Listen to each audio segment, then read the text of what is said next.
Good afternoon. My name is Olivia. I'm known as Olivia K on Facebook, Ollie K on Instagram, and Warmiam 9000 on Reddit. So I go over mostly nursing related materials, and on Mondays and Wednesdays, it's always something nursing related.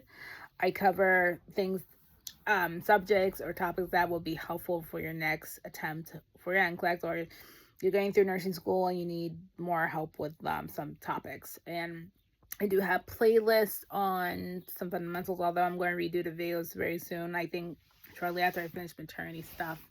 And then I have pharmacology playlist, high yield topics for both RN and PN.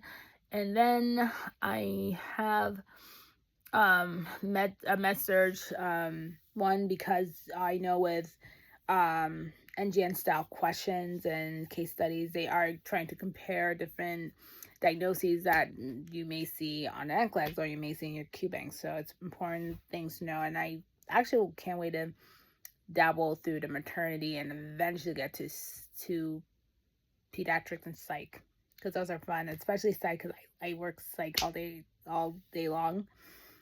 I cover reality TV shows. Today I was supposed to freaking do The Ultimatum, and I'm going to probably watch it after I'm done making this video, because if I make it now, I'm not going to know what I'm talking about. I'm going to sound like an idiot. It's been a while since I watched it.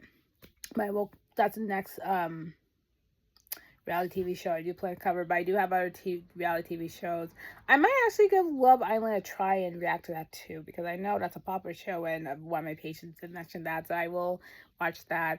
And I do go over documentaries, and I have some documentary reactions for you to watch if you get bored of my nursing stuff, or reality playlist if you get bored of that as well. I do also have opinion pieces for certain topics. So any topic you want me to talk about, I can. Okay. So I'm going to talk about my journey, right? This is just an update with what's going on in my life. So I'm sorry. I love reality TV shows. That's more like my bread and butter. So nursing's more my bread and butter. But I'm actually going to see if I can look into getting editors to help me with videos, because I don't know how to edit. I'm just not good at it. I'm simply not. So that's something I hope to do in the future. But anyways, I've been an RN about 2 months, because we're in June 24th. No, March. Sorry, March is when I became an RN. So April, May. Yeah, 2 months I've been an RN, and it feels great, right? I am practicing as an RN in New Hampshire only. As you guys know, I also am an LPN too. I'm still an LPN in Massachusetts. So Massachusetts board nursing, they're really tough and stiff. So there's no fighting them on this point, and I'm like, you know what? I'm just wait for it to become compact, because I've consulted with 2 different lawyers, and they're like, well, you have a better chance of becoming an RN once Massachusetts becomes compact. And I feel like I've been hearing that for 2 years now. I'm like, you know what? It's not worth the fight and stuff, and I'm losing my mind. But I do like my job a lot more in New Hampshire anyway. Although the drive is a lot from New Hampshire to the outer part of Massachusetts, and it is what it is. I'm per diem that job anyway, so I can't bitch and complain any more than I already am. So that's just it. So I'll just wait for that. Now, the Methadone clinic, right?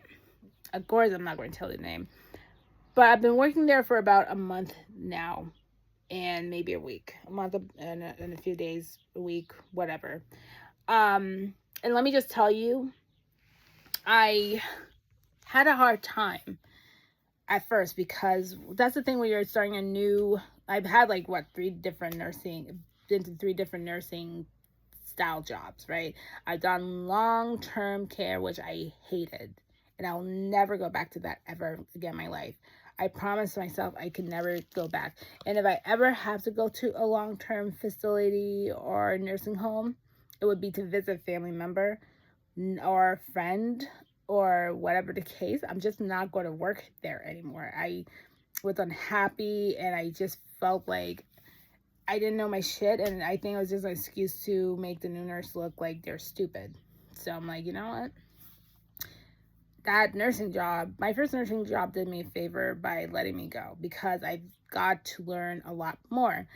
As I previously stated, so I went into home health around 2000. I want to say 2019. I thought it was 2018, but it's actually 2019.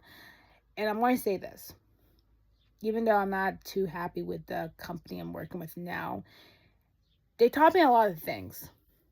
So I'm not going to sit there and be like, yeah, I am tired of them asking me. But I learned a lot of skills. A lot of skills that I didn't learn from long-term care. So I am going to be forever grateful for that. And I still do work there just because obviously they need nurses, and this nurse shortage is real. It really is. So when people say that, it's no BS. So, every new nurse should definitely have the ability to learn skills. I know you'll learn a lot more to do rehab or med surg. Med surg will be a good start, but for me, I don't want to work in a hospital.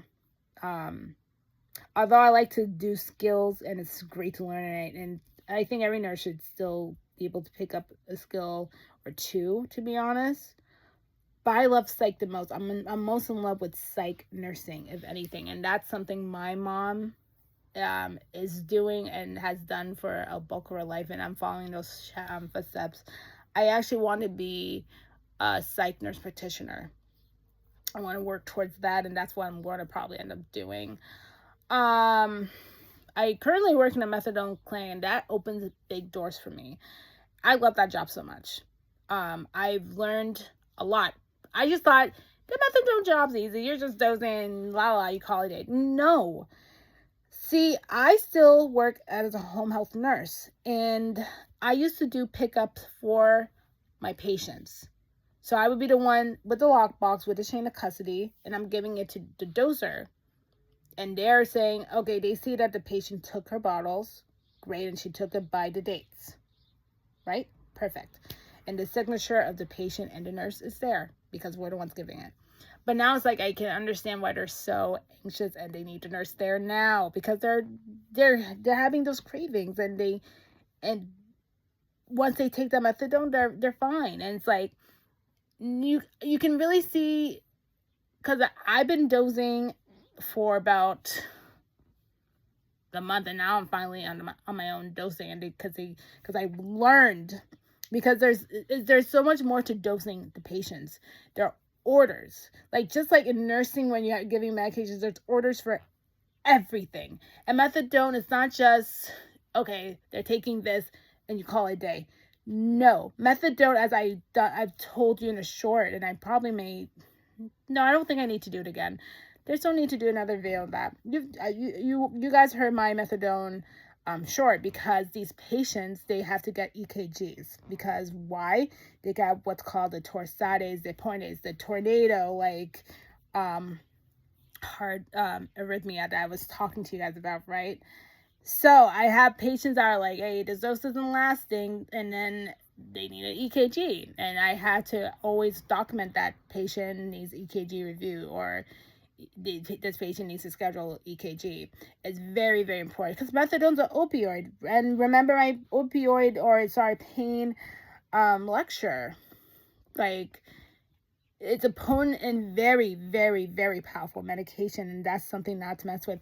And I also have been educating the patients, because they have this thing called induction, in which that was a new thing I knew. I never knew about induction before, because I'm just passing pills, and I'm like, okay, here you go. No. Induction, right? Because the patient's just newly starting on the methadone, okay? And the thing is, you have to assess. You have to ask the questions, and you have to know how to assess them, right? It's not just, oh, okay, here you go. You say you're feeling fine, great. But then you have to realize these people are starting methadone. They're recovering addicts. So, which means they're going to still have symptoms of withdrawal. So we have to know that. So I end up educating these patients on it now. Like the first week, I'm like, oh, here you go. No, that's not what you do. And that's why I had to have I had to write some answer reports, because I'm like, well, okay, I didn't know that. So honestly, anyone who's going to be a methadone nurse, heed my advice. Train. Do not dose until you understand the basics of methadone, okay? You need to understand how the orders are written, and you need to understand why that is. Because I had series of breakdowns because I was doing things wrong. But luckily, the nurse, the doctor, the in-house doctor was kind enough and really educated me on what induction was. She took her time, because she saw me breaking down crying because I kept messing up. And you know how it feels like when you mess up, it ruins your what's that called? It ruins your self-esteem. And you think, shit, I'm a bad nurse. And then you think, now the board nurse is going to come after your ass because you worked so hard for your license. Because that's how I felt. But it's like, instead of getting mad at me, she comforted me. She's like, well, you just need more training. And that's the truth. So before anyone's, because let me tell you, I love being a methadone nurse, guys, even though I hate getting up early, but I love being a methadone nurse. So when you understand how everything works and how the orders work, you start to fall in love with it. And then you have that, you're educating yourself, and then you're educating the patient. And it's great. And the patients there already love me. They know who I am because of them being care. Although I'm getting braids next week and stuff, I can't wait. But I love it there. And you do count. You do count. Count's super important. I think every nursing job you should be doing counts. But you have to do counts while you're there to make sure everything's right. Like today we almost had an incident because it was saying that there was 19 of Suboxone. See, that's another thing I talked about, Suboxone too. Suboxone, but it was 17. I'm like, what? No way. Because the thing when you're doing count and especially when you're messing Suboxone and Bupes, you need another set of eyes. And that's why I always do. And I understand how busy we all are. I'm like, hey, I was saying to my coworker, I'm like, hey, listen, I know you're busy, but when you get a second, and so can you please be my eyes? And I will always do that because you need 2 nurses to verify meds, right? Because you don't want med error. And if the med error happens, you have to do insert reports, and it looks bad on you. But I feel like I've definitely improved. Like I'm able to do intake because we do intake, and we're able to do the TB tests, and then we educate patients. And I'm like, there's one that was like kind of over me. I'm like, I know, but I have to do this. And she understood, and it's cool. But I'm sure she's going to like me, and the next day she sees me. And then now I can do chain of custody. So again, I used to be the one coming in with the paper, and I handed the lockbox and be like, hey, this is the doses my patients took. But now I'm the one behind the counter, and I can do chain of custodies. So it just feels good of how I'm moving up there. And I think before you know it, like at first they're telling the other nurses, like, I know you keep messing up, we all have, but you're going to get there. Because I almost was regretting my life choice. I'm like, damn, do I really belong here? And then I had the breakdowns. But you know what? I don't get breakdowns anymore. Not really. And I try not to panic. The thing is, and I'm talking to you new nurses, whether you're starting in nursing and whether you're starting a new nursing job, please don't panic. It is, yes, we all make mistakes. The important thing is for you to be accountable and not to lie. Be honest about your mistakes and then learn from it. That's what instant reports are, even though it sounds so negative, and I hate goddamn writing the instant reports, but it's like you're learning from why it's wrong and what you're going to do better, because that's what makes us good nurses at the end. Even the best nurses make errors. That's life. As long as you're not harming or intentionally trying to harm the patient or harming them at all, then yeah, you just get up and then wipe, like I said in my short, you wipe your tears and then you move forward. Sorry, I may need to eat soon. Jesus, I didn't really eat that much today. I was so busy at the clinic. But I'm just happy to be there. I don't know how to explain it. I think this is one of the best jobs I've ever had in my life. And I did not, and I've done a bunch of jobs, that this has to be the best job ever. And my boss is great. So God, I just don't want to be at the nurse at the home health care, the home health job anymore. But I mean, don't get me wrong. If I'm not overdoing it, then it's not too bad. I mean, I can pick up when I'm free. But I also know I also want life too. And at the end of the day, the methadone job is my primary job. That's just what it is. But anyways, that's just my video, and that's just where I'm at. That's my update. And yeah, I encourage anyone who's trying to do a change for a nursing job, really just try the methadone, being a methadone nursing dosing nurse. If you're hiking up that early, I don't blame you. I really don't. But you know what? I love it because I have a supportive team. I work with great coworkers, and people are willing to help you. So I still have a bunch of shit to learn when I'm there, but that's okay. Anyways, that's my video for today. So this is Friday afternoon now. So next week I'm going to cover the Get Pal for the pregnancy, and how to tell how many weeks of pregnancy you are, or how to calculate the pregnancy. And then I think surviving nursing school. And then I will finally get to ultimatum, okay? I will. Anyways, have a good afternoon and take care. I probably should go eat right now. And then after, I'm going to watch ultimatum. All right, take care. Bye.